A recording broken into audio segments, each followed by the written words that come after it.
मिथिला आया था, वो लक्ष्य, वो अभियान अभी अधूरा है।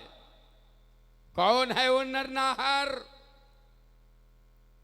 जिसने 1000 हाथियों का बल रखने वाली ताड़का का हनन कर दिया, सुबाहु को शैद में मौत के घाट उतार दिया, मारीच की सेना का संहार कर? वो आप हैं। सौर जगत के मारतंड लंकाधिपति रावण जी के चरणों में दशरथ नंदन राम का प्रणाम स्वीकार हो। तुम दशरथ के पुत्र हो। अवश्य। जिस समय में दिग्विजय कर रहा था,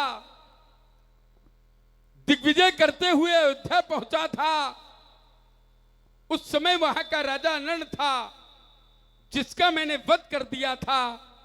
तो राजा ने प्राण छोड़ने से पहले हमें एक श्राप दे दिया था, और रावण हमारे ही वंश में आगे चलकर एक राजा दशरथ होंगे, और दशरथ से जो पुत्र होंगे वो तुम्हारी मृत्यु का कारण बन जाएंगे। मैंने विधाता ब्रह्मा से वरदान मांग लिया कि दशरथ के कोई पुत्र ही ना हो। और तुम कह रहे हो हम दशरथ के पुत्र हैं, और जिस वंश का परिचय तुम दे रहे हो, सूर्यवंश का, वहां एक अपनी बात है, और रघुकुल और रीति सदा चली आई, प्राण जाए पर वचन। तो तुम जो कह रहे हो वो झूठा हो नहीं सकता है, लेकिन क्या जो मैं कह रहा हूं वो झूठा है? तो वो भी झूठा हो नहीं सकता है। राम, अगर तुम दशरथ पुत्र हो तो फिर ये बात अब या तो हम जानते हैं या फिर आप जानते हो। ये संसार के लोग कुछ नहीं जानते। संसार के लोग तो धीरे धीरे आपको जानेंगे। आए? और रावण का कहना है, नदी से सागर की दूरी बहुत है।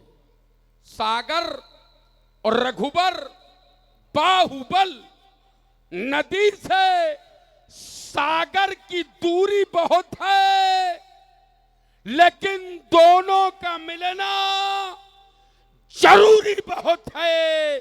हमारी कहानी में जब तक तुम नहीं तो हमारी कहानी अधूरी बहुत है। सत्य कहते हैं दशानन जी, जिस इतिहास में हमारा नाम होगा और आपका नाम नहीं होगा, वह इतिहास अपूर्ण माना जाएगा। और जिस इतिहास में हमारा और आपका नाम दोनों का होगा, उस इतिहास को ही पूर्ण माना जाएगा। दशानन जी, आप कहते हैं कि सरिता और सागर में दूरी बहुत है। हाँ, सत्य कहते हैं आप। कहां लंका, कहां अयोध्या, लेकिन इनका मिलना जरूरी भी बहुत है। ये मिलेंगे क्यों? क्योंकि कंटकों में पथ बनाना सीख लें। कंटकों में पथ बनाना सीख लें, रंजो गम में मुस्कुराना सीख लें। अरे जिंदगी तो यूं ही संभल जाएगी जब दूसरों के काम आना सीख लें। जिंदगी इतनी सरल नहीं है। जिंदगी जीना इतना सरल नहीं है। लोग जिंदगी की चर्चा तो करते हैं, लेकिन क्या जिंदगी इतनी सरल है? क्योंकि जिंदगी जीना आसान नहीं होता, और बिना संघर्ष के कोई महान नहीं होता। जब तक न पड़ती हथौड़े की चोट पत्थर पर, तब तक कोई पत्थर भगवान नहीं होता। संसार में जब तक चोट नहीं सहन की, जिस पत्थर ने या संसार में जिसने चोट नहीं सहन की, वो टूटकर कंकड़ कंकड़ हो गया। जिसने चोट नहीं सहन की, वो कंकड़ कंकड़ हो गया, लेकिन जिसने चोट सह ली वो फिर शंकर शंकर हो गया। दशानंद जी अवश्य में हो, जिसने चोट सहा है उसने ही अपने जीवन को महत्वपूर्ण बनाया है, महान बनाया है। दशानंद जी वैसे हमारा जन्म विप्रधेनु शुर संत हित, लेकिन उन सभी हितों में आपका हेतु छुपा हुआ है। वह हेतु मैं आपको अवश्य में बताऊंगा, आप श्रवण करेंगे। कहे का कुलभूषण दशानंद जी मैं हेतु तुम्हारे दस के धर, मैं हेतु तुम्हारे दस के धर,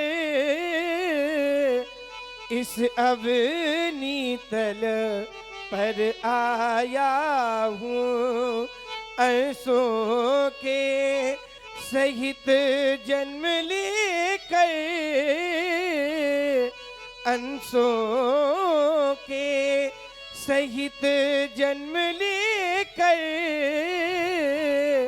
दशरथ का पुत्र कहाया हूँ।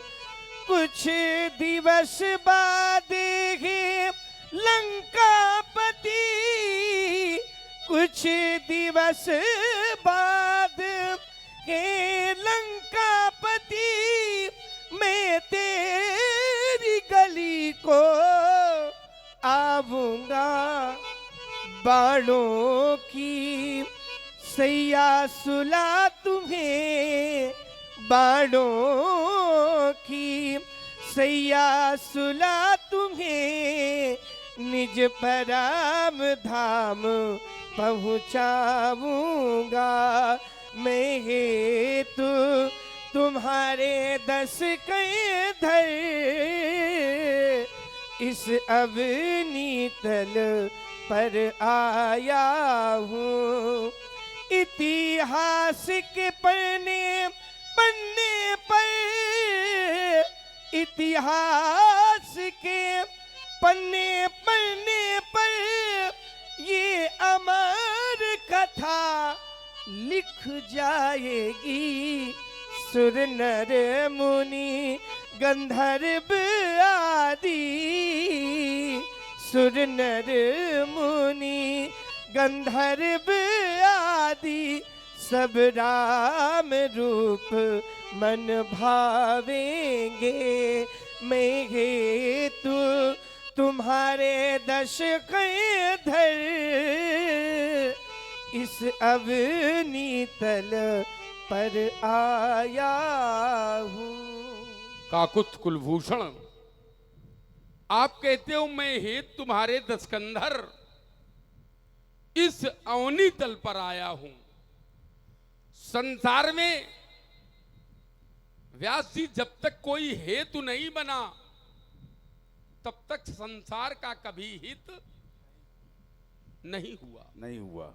पहले किसी को हेतु बनना पड़ेगा, तब फिर विप्र धेनु सुर संत हित लीन मनुज अवतार।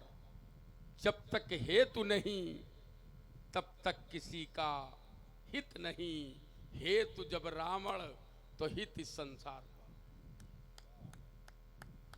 अगर रावण हेतु न होता तो आपके द्वारा संसार में कभी हित न किया गया होता। हमारा कहना है राम निमंत्रण देता हूं, जब मैं हेतु बने हूं तो फिर हेतु उसी मजबूती के साथ मैं खड़ा भी हूं। हे राम निमंत्रण देता हूं, सीधे गढ़लंक चले आना, दशमुख की मोक्ष पिटारी को हे धर्म धुरी साथ लाना। छल से बल से निज शक्ति से मुक्ति को खींच ले आऊंगा। फिर बन बन में भटकाए राम ठाहन खूब रुलाऊंगा। यद्यपि आपके उस रुदन से संसार को कितना कष्ट होगा ये मैं नहीं जानता। संसार तो अपना हित चाहता है, तुम्हारे साथ क्या हो रहा है उससे उसका कोई लेना देना नहीं है। लेकिन जब आपका यह रूप संसार देखेगा किसको कितना कष्ट होगा ये रावण नहीं जानता। लेकिन रावण जब देखेगा तो संसार में सबसे अधिक कष्ट का अनुभव अगर कोई करेगा तो ये रावण करेगा। लेकिन हम क्या करें?